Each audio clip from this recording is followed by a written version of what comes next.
Telling you, man, here in North Georgia, it's one of the most beautiful places on earth if you really want to enjoy the glory of fall, one of the great seasons of the year. And something I've noticed is that as I've gotten older, I'm not that old yet, I've come to appreciate fall more. And you know, when you're young, you love summer, you love spring, and I especially love spring because it's my birthday. And it's sort of like it goes in cycles, it seems. It seems like life works its way through seasons, and you know, throughout my life, I've come to appreciate different seasons more. And you know, when I was young, I appreciated spring, and when I grew into my adolescence, I enjoyed summer, to be out with my friends and riding around my bike and being out of school, especially being out of that prison camp. But now, being in fall, I've come to really enjoy the natural beauty that it brings. And as for me, I'm naturally cold-blooded, so I like it warmer. But being in this environment right now, perfect weather, 70 degrees, really settles the spirit. But I wanted to talk today about... Alright, I remember what I wanted to talk about. So, I wanted to mention this unrealized capital gains thing. This is something which goes deeper than I think a lot of people otherwise expect. And there's a new article that came out today on Zero Hedge that Democrats are eyeing $5 trillion in wealth, which could be acquired through this unrealized capital gains tax on billionaires and the super rich. Now, who knows how easily they're going to be able to get it. This is what happens when you billionaires support the socialists and want to be part of the club. Eventually they come after your wealth. Now, they'll probably figure out a way out of this. This is gorgeous. Take a look at this. But look, they eventually come for everybody, because this is deeper than finance. This is something which is ultimately, ladies and gentlemen, spiritual. Again, I'll have your attention directed to the beauty of God's world around us. Man, are we blessed. But it's ultimately spiritual, guys. And if you don't understand this, you're going to be caught off guard, and you're not going to understand what's going on. Because the situation here is, not only do they want to steal your wealth, they want to steal your bodily autonomy, as we see in other things going on in the world, and they want to steal your soul. That's what this is all about. It's about taking everything from you, and everything ultimately from the grace of God. And that is why America is collapsing right now. That's why the Western world is collapsing. It's collapsing because God's grace has left us. It's because we no longer pay homage to Him. We no longer make sacrifices of things which we are attracted to in the moment and have the impulse to take in the moment for the longer term rewards that God gives us for abiding by His commandments and for being good. Goodness in and of itself is something which requires a sacrifice. You know, in every moment we are tempted to do things which would make us feel good, which would make us feel better than we otherwise would be in that moment. But as we all know, from working out, no pain, no gain. And you can't achieve sanctification. You can't get God's grace, or otherwise feel it, if you don't make sacrifices that are involved in resisting the temptation of the devil. And we as a nation have completely done away with that. We as a civilization, we have fallen to the temptations of the devil.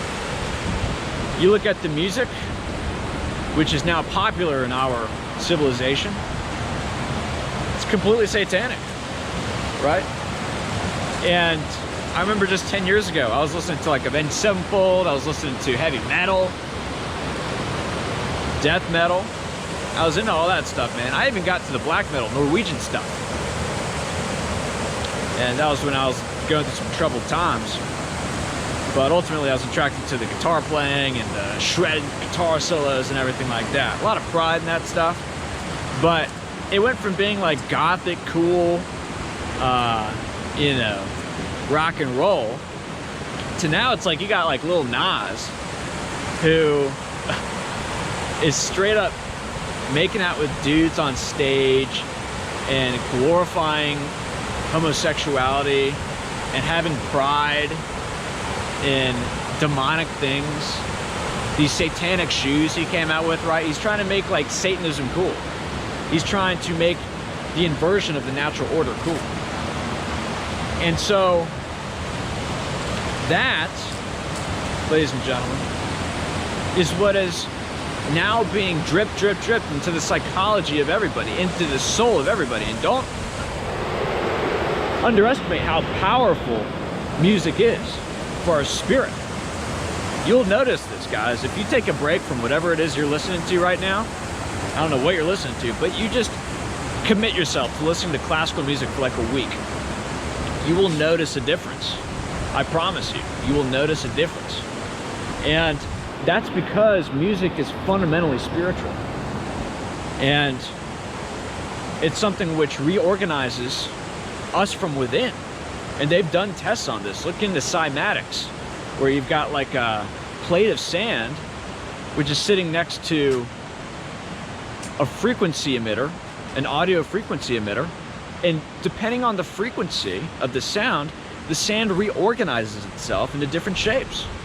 So music reorganizes our psychology, our bodies, our spirits.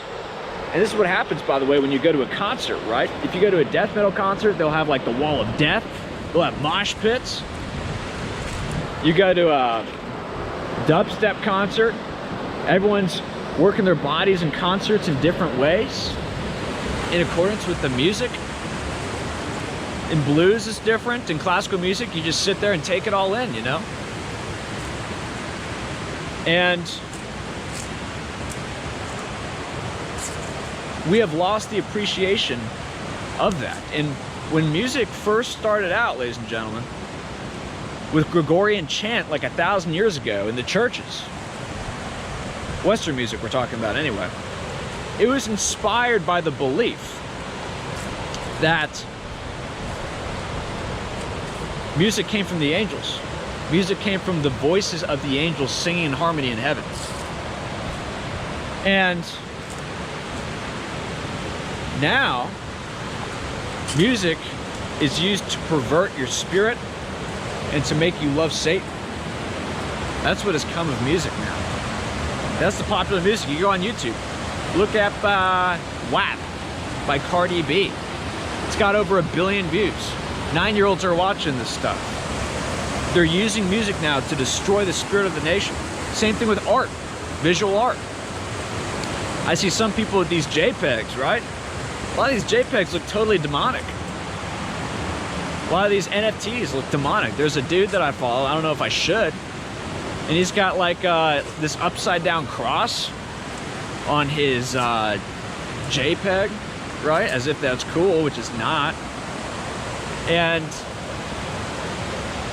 the visual art now is getting perverted. Like, I have yet to see an NFT or a JPEG of Christ or an angel or something positive, right?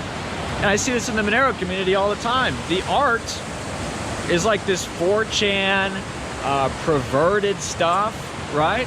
Somebody tried to get me to advertise this stuff on my channel, and I'm like, no, dude. It's got like, it's almost like anime, adult entertainment, this stuff. And people are like, oh, dude, don't be like that. Come on, man. Don't be a buzzkill. So it's like, no, man, you don't, again, you don't understand the deeper implications of a lot of this stuff. We should pay a lot of attention to what it is we're taking into our bodies, what it is we're taking into our souls. Pay attention to the music you listen to. Pay attention to the things that you see. That's why I don't really watch horror movies anymore. I don't really watch, you know, all these gory movies like Saw and the Chainsaw Massacre. I don't know how people watch this stuff, dude. Grosses me out. And like, it traumatizes you, I think. I mean, there's some movies I watched a long time ago. I wish I didn't, and I still vividly remember some of the scenes of it. That stuff affects you, dude. Stuff totally affects you. It compromises your innocence, compromises your spirit. And what I'm trying to say is this is what has happened to Western civilization. We've been traumatized by wars going back 100 years. I mean, things really started to fall apart with World War I. And then it just got worse with World War II, and then the famines and the purges and the death camps and everything like that. It's like we have this deep trauma now. And the people in power, they want to have us replay that trauma and give into fear over and over and over again, so that we give up more control, so that we give up more of God's grace, so that we give up more of our sovereignty. And this is why, ladies and gentlemen, the unrealized capital gains tax is no surprise to us. Because if they are wanting to take your soul, why should you be surprised that they would want to take everything else that you own in this created world? They want to kill that uncreated essence within you that connects you with God. And forgive me, I'm not trying to be theological. I'm still a catechumen, which is what I'm here to do, actually. I'm here to continue that, which is why I'm probably going to take a break. I'll make an announcement about that soon. But your spirit is so important. Keep that intact, guys. And it's because of a lot of the spiritual dynamics involved that I think our community here really gets it. And we have a strong, strong community. Some other people in the crypto community, they don't understand what we're doing here. But the reason we're so ahead of the curve, ladies and gentlemen, the reason why we've been telling you things that have been going to happen way before they became popular in the conversation, the Twitter sphere, etc., is because we see the spiritual underpinnings of everything going on. And this gives us a distinct advantage in regards to adapting to this. And when more people figure out that the very depths of law and order are being compromised, and have been compromised in my opinion, people are going to want their assets off the system, because it is every man for themselves in this new world, right? Nothing is safe from the government. Nothing is safe. So I hope that you guys enjoyed my little ramble here. To sum up, guys, they want much more than all of your wealth. That to me doesn't shock me. If they came out with 100% tax on everything you own, i.e. just total confiscation, it wouldn't surprise me. It just would not surprise me. It wouldn't bother me, right? Because I still have Jesus Christ. And as long as they don't take my love away from my Lord and Savior, which is completely up to me, which gives me sovereignty, which gives me freedom no matter what tyrannical situation they put me in, then we'll be okay. But for a lot of other people who have lost Christ and who have lost their spirit and who have lost their soul, they look at this stuff with terror. They're like, oh, what am I gonna do? They want my money, they want my house. How am I gonna pay this? How am I gonna pay that? And it's because of that mindset, that fear mindset, that everyone's getting the stabby, that everyone's going along the curve. And look, I understand if you have kids, that's not an easy situation. I totally sympathize with that. And a lot of other people are in situations where it makes it hard too. And I'm not saying any of this is easy, okay? As John Vault said, I was on the ground and I asked the question, why is this so hard? And the Lord answered, it's supposed to be hard. And we're going through trying times, ladies and gentlemen. It's going to get tough. It's going to get hard. There's no doubt about it. But if you have lines in the sand, if you have areas that you don't cross, there are things you won't compromise on. You make that decision, all of this becomes easier and simpler in a way. Doesn't mean in actuality it's going to be easier, but your conscience will be cleaner and your spirit will stay intact. No matter how hard it is on your body, no matter how hard it is on your mind, your spirit will stay intact. And ladies and gentlemen, I'll have you remember this is a spiritual war. So, if we want to win this battle, we're going to have to stay spiritually intact, and we should begin the initiation of self-crucifixion.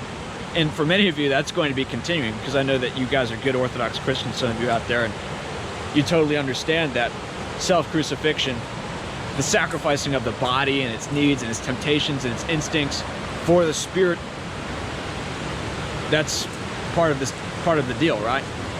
But for many of you who haven't started that yet, I'd recommend cold showers. I'd recommend eating simply. Maybe turn the AC off. A lot of people are complaining about AC electricity prices. Oh, it's getting crazy. Natural gas prices are going up. It's a blessing. Throw off the comforts, man, and let your spirit shine through the trouble and the struggle. And I could go on and on and on, ladies and gentlemen, but that's about it. That's all I wanted to say. Expect the worst, but also hope that that will bring about the best.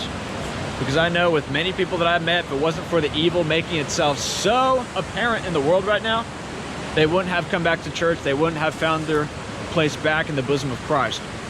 So, that's it. My name is Mateo. I love you patrons so much. Thank you so much for supporting our channel and staying with us. And I hope that I can continue to provide value to you. And we'll keep in touch. Thank you all. Bye.